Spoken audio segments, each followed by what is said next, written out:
It's your boy, Mr. Loudest. I'm just playing this game. I found it. It looks weird. I've never played a game like this before. So I wanted to see what it was like.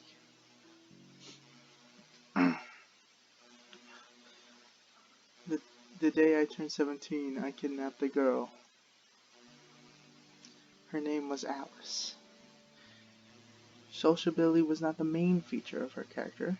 In the class, she was always quiet, especially always quiet, especially with no one to talk to.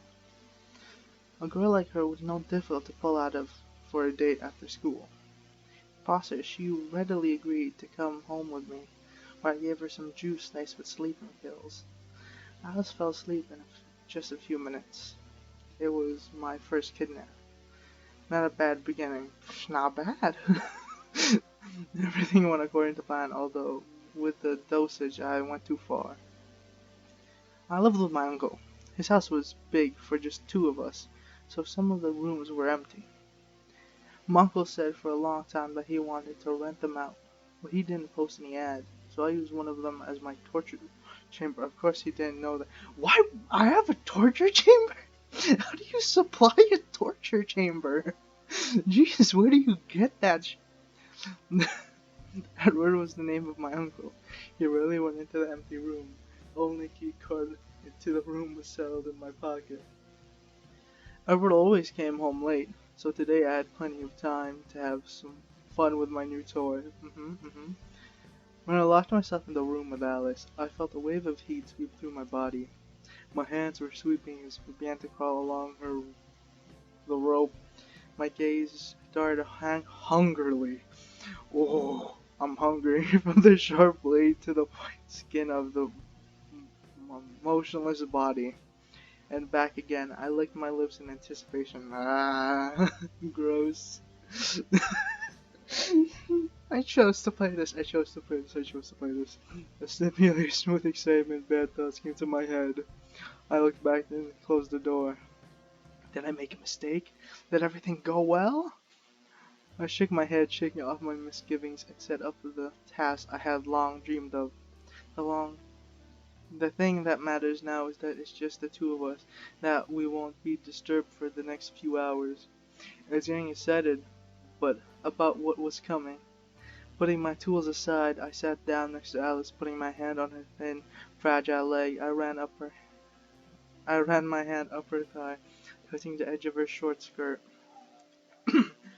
I need to take off her clothes, otherwise it'll only prevent me from enjoying the work I'm doing.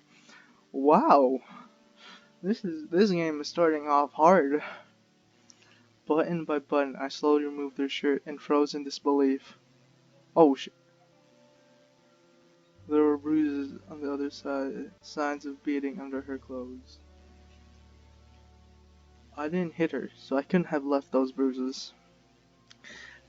Then, where did they come from? Is she being beaten at home? And after all, she was only being where the clothes could hide the bruises to avoid being seen by strangers. It seems that Alice was regularly bullied. I'm just moistening my lips. I'm not. Some place there was fresh bruises filled with blood and other disgusting blacked spots. The older ones were slowly dissolving. I can't even imagine how hard and pitiful it is to move in this state. But she came to school every day and even smiled in rare conversation with her classmates. Perhaps she decided to go with me so that she could return home as late as possible. These thoughts made the desire to hurt her disappear. Oh, yeah, it's kind of like, don't want to hurt her because she's kind of already hurt. Didn't change my mind. Nope. Well, I was wrong. Strange feelings in my heart was probably not pity, but disappointment. After all, psychos like me can't feel pity, can't sympathize with others. When I kidnapped Alice, I wanted to enjoy her suffering, to see that first drop of blood on her smooth white skin. That just sounds wrong. Well, it is wrong. And now I can't get what I want. Her body is covered in injuries without my effort. It's like asking for a sweet birthday cake but getting a stale, moldy cupcake. That's a mean way. That's a mean comparison. How can I feel Alice with pain and horror when she is already being bullied? Okay, yeah, at least clean her up a little. After thinking about it, I did hide all the torture items. I already had torture items out? What, did I miss that? Wait, did I miss that? That could indicate the real reason for the abduction. And when Alice wakes up, I'll send her home and find a better victim next time. Okay, that's fair. Finally, Alice opens her eyes. Alright. As soon as she regains consciousness, I rush to her, feigning concern. Oh! Oh, you're awake. Are you alright? Does it hurt anywhere? When we're sitting down, you suddenly fainted, and However, Alice was in no hurry to show excitement. Instead, she got up, looked around, closed her eyes for a second, and then looked directly at me. Should I do a girl voice? Should I just use my normal voice? I don't care.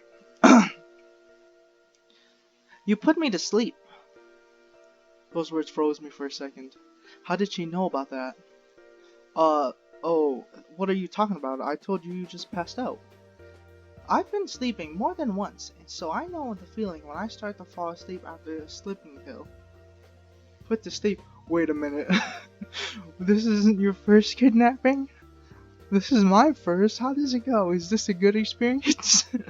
Oh, I was taken aback by this news, and then when Alice said that I had drugged her, never mind. What did you put me to sleep anyway? Did you do something to me? Not yet. I was about to. Alice touches herself between her legs without lifting her skirt. How do you do that? You must have really long arms or you're very flexible. I didn't do anything wrong to you. Took her hand away. You're right. Wait, how can you just check that? Then why? I told you. I know you put me to sleep. Stop touching the question. I don't know what to say. Wait, I'm not... The awkwardness of the face with every second I didn't know what to do or what to say. It was necessary to change the subject urgently to try to take control of the situation. Yes, baby. Take it by the horns! Where did you get those bruises? You undressed me? Ah, I get it. Where are the photos? What photos? The photos of my body. No, I didn't undress you or take pictures of you. Trust me, because obviously you should trust me. I'm the most trustable person in this situation. I just... Then why did you put me to sleep? It's not true at all. You still haven't answered my question. I will only tell you after I hear the truth. I hesitate. Should I tell you the truth? Or something like, I'm sorry, I just wanted to torture you at home, but it's okay, I've already changed my mind, so go home! Go home! No, this is nonsense. Man, I'm not sure if this will work, but it's worth a try. You know? No, I heard my voice. Lowering his eyes and stammering, he pretended to be very confused. The only way to get out of the situation, which would go without suspicious, is to come out with sufficient touching story. As far as I know, girls are more emotional and romantic than boys.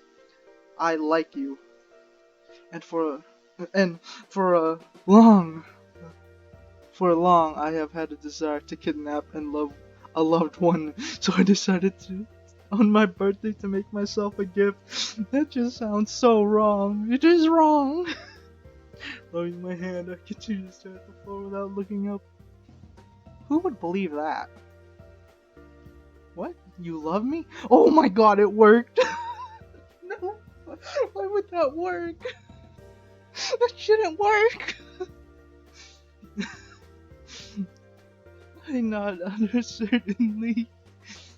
Someone like me? Oh my god, this is not the main subject.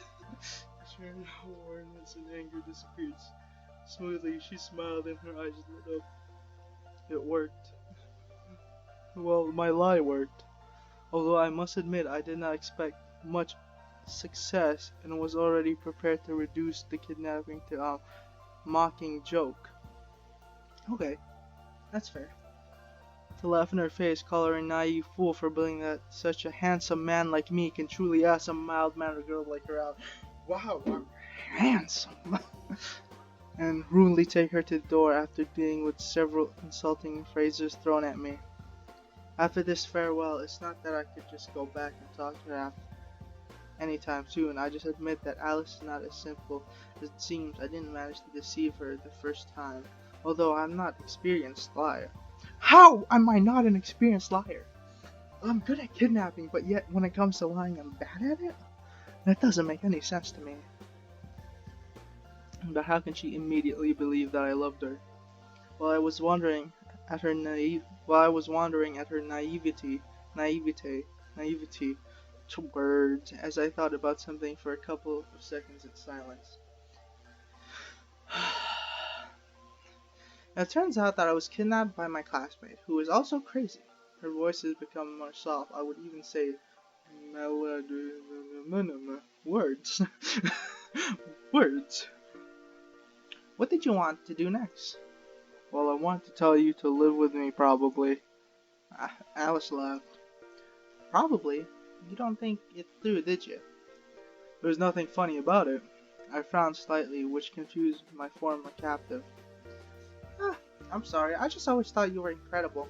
You have excellent grades in all subjects, you get prizes, you are good at sports. I thought a guy like you would like me. Yeah, I don't. I'm also a sociopath and a psychopath who kidnaps and tortures people, but you know what, that's I'm a 10 out of 10. I didn't think you were a bit... I didn't think you were a bit stupid after all. And this is said by the person who was kidnapped? How dare you! How dare you! Shame on you! We laughed. The tension was disappeared. Alice relaxed and began to behave more freely and at ease. At school, she usually doesn't attract attention during recess. How old am I? Wait, we still have recess? Wait, what? I thought it was 17. Sherry leaves the classroom sitting at her desk with her head down, silently looking out the window. In general, the my throat. In general, the inconspicuously gray mouse. And now I even catch myself thinking that she was a very nice smile. School, hobbies, music. We moved smoothly from one topic to another, consciously not thinking about the kidnapping. Did not notice how time flew by. Wait, what? Wait, did I fall in love? The longer we talked, the more free Alice felt. She listened to me with genuine interest, sometimes even making various jokes in my direction and laughing sincerely. I listened to her stories, and sometimes I couldn't help but smile. I got the feeling that Alice, who goes to school with me, and Alice, who is sitting next to me, are two different people. I thought Alice could be so sociable and happy. The next few hours passed quickly. We chatted about all sorts of nonsense. I was an idiot. You kidnapped someone! You're a criminal! It's late. I think it's time for you to go home. My parents are probably already worried. My words made Alice suddenly sad. Her smile and sparkle in her eyes were gone. Her eyes are sparkling? Why did I miss that? It's like she's back in the ghost mask she always wore at school. Oh, that's sad. I don't have parents. Whoa, don't drop a bombshell like that on me. Who's been beating you? Oh, sorry. Then who do you live with? With my stepmother and her boyfriend. Wait, what? You have no relation. She almost hissed the last words though her teeth. It was immediately clear to me that things are not going well at home. My guess was confirmed. That does not favor her very much. Asking Chase to sit next to me. Not wanting to leave. I was silent and just looked at the time on my phone. Edward should be back soon. If he sees Alice, I will have to explain. He is a good man and I will be happy if I bring a girl home, but Alice is not my girlfriend. I just kidnapped her and tried to torture her. Hey, no you didn't. You tried to torture her. That never happened. You were gonna torture her. You were gonna try to torture her. Never happened. You're completely innocent. Bind and hide in another room with a gag in her mouth you don't need is one thing, but to explain what Alice was doing, how we met, I don't want to. What? Explaining that you were torturing someone and explaining why she's here You're blowing my mind, man. Seeing my confusion, she stopped. Alice glared at me briefly, then for a moment pursed her lips and with a sharp exhale stood up. I'm sorry, you don't live alone, and it's already late. She went to the door with a noticeable reluctance. It was raining outside, but before leaving, Alice turned around, saying the last words. You know, I wouldn't mind if you really kidnapped me. You're much more comforting. That's not something you should say, because I did kidnap you. And she left. Bye. So it would have ended, but a couple of hours later, Alice returned. Oh, you're back. The door rang. Clive, that's a stupid name. I hate my name. Please kidnap me. I don't know why, but that's so hot. After voicing her insane request and holding her bag with a trembling hand, she smiled and cried. The smile on her face was just an artificial dam, ready to collapse at any moment under influx of emotion. Unable to contain the accumulation, sadness, loneliness, and despair. What happened to her? Why is she crying? Such questions did not linger in my mind for longer because, the way she looked now, her pain drew and beckoned. Her vulnerability and tears seemed to care, to cry. Lock me away from people and do what you want to me. Maybe we'll end it here. No, we're gonna end it here. I can't keep playing this. It's done. We're cutting it here.